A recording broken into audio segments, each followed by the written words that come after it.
So I've been doing YouTube videos for about 10 years now, and I've never done a video showing my top cards. So I figure now's the time. So I'm going to show my top 25 cards, and these are uh, primarily based on price. But I'll start off on some honorable mentions before we get into number 25. With this guy, the T206 Rube Waddell Portrait. Gorgeous blue color. Um, he's a very eccentric player, and it's worth looking up on Wikipedia. Collected by a lot of people. And then we have this T206 Miller Huggins. Miller Huggins is a Hall of Famer, mostly known for being a coach of the Yankees, but this is a Tolstoy back, which makes it a pretty valuable card. All right, so the official list. Starting at number 25, the T213 Type 1 Mike Mitchell. You're probably thinking this beat up card is in your top 25 list. Yes, because the Coupon Type 1 is a rare card, and it's considered by some to be a T206 card, and it would be placed in between Carolina Brights and Broadleaf in terms of scarcity. And what makes it a T206 card is it has the black font, whereas the Type 2 and Type 3 cards have blue fonts, and this intricate border is very similar to other backs like American Beauty and Cycle backs. I picked this card up for under $100 back in the day because it was listed as a Type 2, and it's worth quite a bit more than $100. The number 24, the classic card, the 1975 Topps George Brett, the PSA 8. Just a very iconic card. I've always loved this card. This is the first big card I picked up. I think I paid a little bit over $200 for it, which at the time was a lot in terms of my spending. And then at number 23, the T206 Ed Walsh. Ed Walsh only has one card in the T206 set, which makes it a very collectible card. And it's one of my favorite portraits in the set. I just love the green background and the Chicago uniform. And Ed Walsh is a very underappreciated player. He actually has the lowest career ERA. His career ERA is 1.82, which people criticize him for having a short career, but he actually had a longer career than Sandy Koufax, and theoretically he had a better career than Sandy Koufax. And then at number 22, the T206 Chick Gandil American Beauty. So Chick Gandil was the ringleader of the Black Sox scandal, and this card made the list because it's American Beauty 460. The 460 subjects is the toughest American Beauty card to get. Then at number 21, the Tip O'Neill card. This is the Old Judge card from 1889. And Tip O'Neill, he got the Triple Crown. I think it was in 1887. So one of a handful group of players who got the Triple Crown in the 1800s, which makes it a pretty collectible card. So 1.5, but the image of this card is just gorgeous. When you're collecting Old Judges, you don't care too much about the grid. You're more into the eye appeal of the photography, because a lot of times the photography is faded. This one's gorgeous, and I paid quite the premium for it because of the imagery. And it's in this protective case, which is supposed to protect it from UV light. And then at number 20,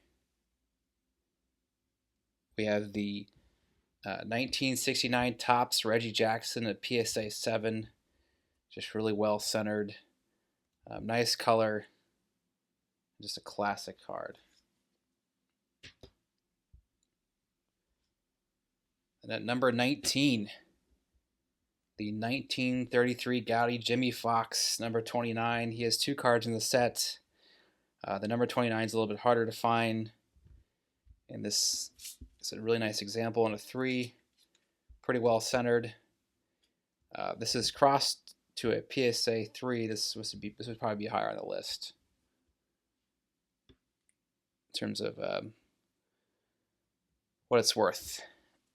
And then we have at number, what are we at? Number 18,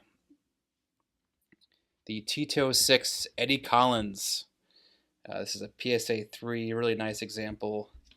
Deep, rich red background. And this is the card I talked about on a video I made like 6 or 7 years ago about the most undervalued cards. And this is number 1 I had on the most undervalued cards you could get. Eddie Collins is in the 3,000 hit club. He's way up there in WAR, career WAR. And this card has definitely gone up in value. More and more people are recognizing his greatness. And then at number 17, the 2000 Topps Chrome traded Miguel Cabrera in a PSA 10. Tough to get these cards in the PSA 10. We have, I guess, officially reached the Comic Club. Cards are now worth about $1,000 and upwards. And then number 16. I debated whether or not to include my 90s inserts, but it is part of my collection. I always kind of considered it like a subset of my hobby collection because my main focus is vintage cards, but this is a very important part of my collecting is these insert cards, and this one actually is pretty valuable. This is the 1999 Fleer Brilliance 24 karat gold. Barry Larkin. These are out of just 24. Very tough card to find and very valuable for any player. Larkin's just a mid-level Hall of Famer, but these Fleer Brilliants are widely collected by a lot of people. And then at number 15, the Tito 6 Tris Speaker at 3.5. Really rich blue background. Waited a long time to find a nice centered example of this card. This is Tris Speaker's rookie card. He has a couple other rookie cards from 1910, but this is, of course, his main one from the biggest set, Tito 6. All right, and at number 14, this is the only ungraded card I have on this list, but it's in this list because this is a 1998 Precious Metal Gems of Barry Larkin, and 98 Precious Metal Gems are very valuable, graded or ungraded. This would probably grade like a 6 or a 7, which is actually a pretty good grade for this card. These tend to go for a lot of money in any player, and they tend to go up a lot if it's a Hall of Famer. I'll get this graded eventually. But look at that shine. Then at number 13, the Mordecai Brown portrait variation. Just really rich, deep red. This was a big card of mine back in the day. When did I pick this up? I picked this up in 2014. Or no, was it? Yeah, 2014. For a little over $200, which at the time seemed like a lot of money. Now it's a steal. A beautiful 4.5. And then at number 12 is the 1957 Topps Frank Robinson, a PSA 7. Just really nice centering, color, no print dots or roller marks. One of the best Reds players of all time. One of the best players of all time.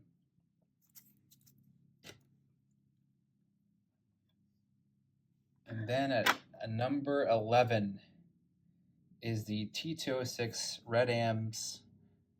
And this is valuable because it's a blank back card.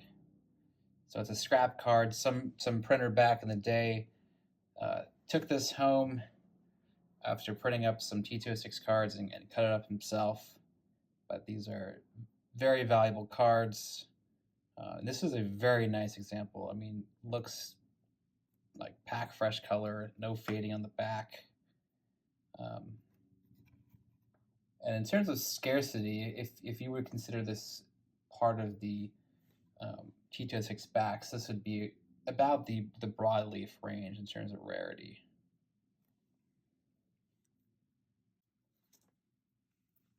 And then at number 10, cracked in the top 10, the 1933 Gaudi Mel Otts in a PSA 5.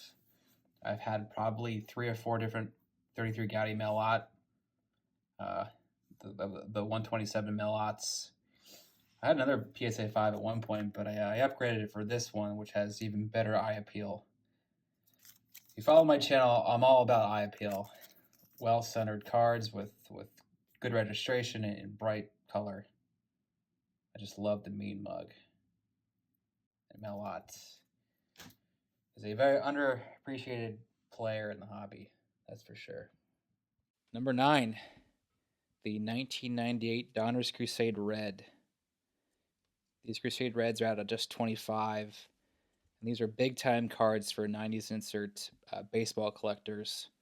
Extremely tough. This is the only card I've ever found of Barry Larkin. And actually, some friends of mine spotted at the National in Atlantic City a couple years ago. A National which I attended, but I was only there for 2 days and I missed this. And a dealer there apparently found this in a dollar bin box in Ohio, and he got it graded and came back at PSA 10. And then at number 8, now this card is probably considered to be the holy grail card for 90s insert baseball collectors. This is like our version of the precious metals green for basketball. But this is the 1996 Select Certified Mirror Gold Barry Larkin. Look at that mirror gold shine to it. These have a stated print run of just 30, which was unheard of back in 1996. And there's a mirror gold, a mirror blue, and a mirror red. But the mirror gold is the one I have. And these cards are quite valuable if you can acquire one in a Hall of Famer. And then at number 7, the T206 Napoleon Lajoie Portrait in a PSA 4. There's another card which I've owned many copies of. I think I even had an SGC 4.5, but I got this 4 instead because it just the eye appeal on this looked so much better. I mean, the color is really coming through.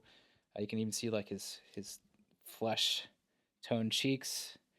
I always found that whenever you see a T206 with flesh colored on their cheeks, it means it's pretty early on the print run.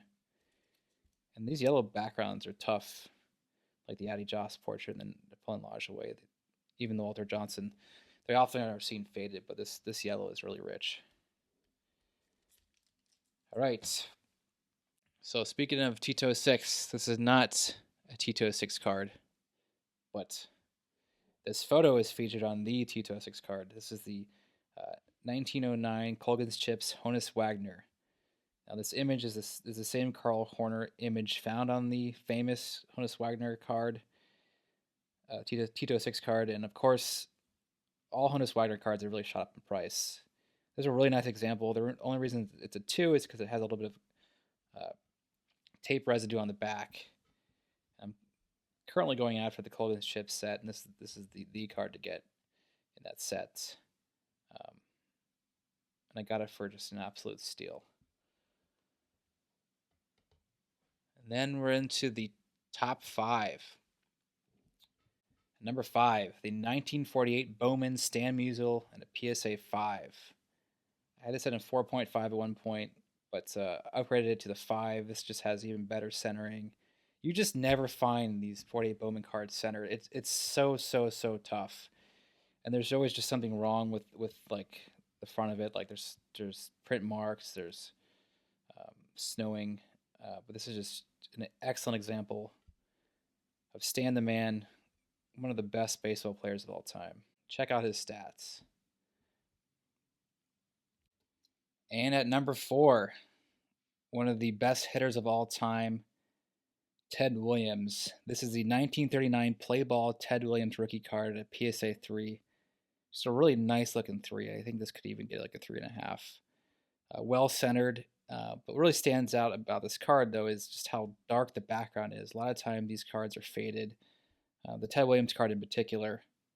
I just love the look of his swing. Nice little write up on the back. And that's number 4. Teddy Ball Game.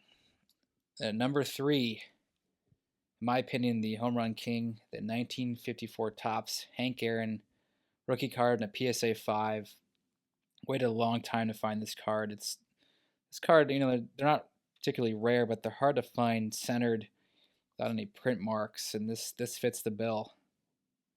It's an older slab, but it's definitely a solid 5, and it would still cross over to a PSA 5 in a new slab.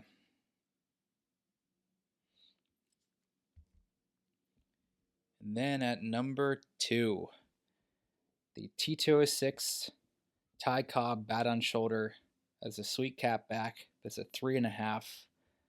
Just a beautiful eye appeal on this card. I feel like a lot of times these bat on shoulder cards are faded. The color is really rich and looks pretty close to pack fresh. Pretty well centered. Back's pretty clean. And the bat on shoulder is the second hardest Cobb to get in the set. The hardest being the green Cobb, which I would love to get someday. Maybe upgrading it from this or picking up 2 Cobbs. I don't know. But I've always liked the look of this card. He's showing off his mean scowl. And then finally, at number 1, the 1951 Bowman Willie Mays rookie card in a 4.5. Just really, really well centered. I think we all know this card suffers from being miscuts, and there's always some sort of issue with the front. There's roller marks and print marks and dots and all kinds of things go wrong with this card. But this is a overall really nice example. There's a little bit of a roller line there, but it blends in pretty well with the tarp background, and back's pretty clean. Just a really nice example of, in my opinion, the greatest player, all-around player of all time, at least post Jackie Robinson. We'll see how Ohtani shakes up. That's it. Stay tuned for more. I'm sure I'll do another update of this video in a couple years. We'll see how the collection progresses. Thanks for watching.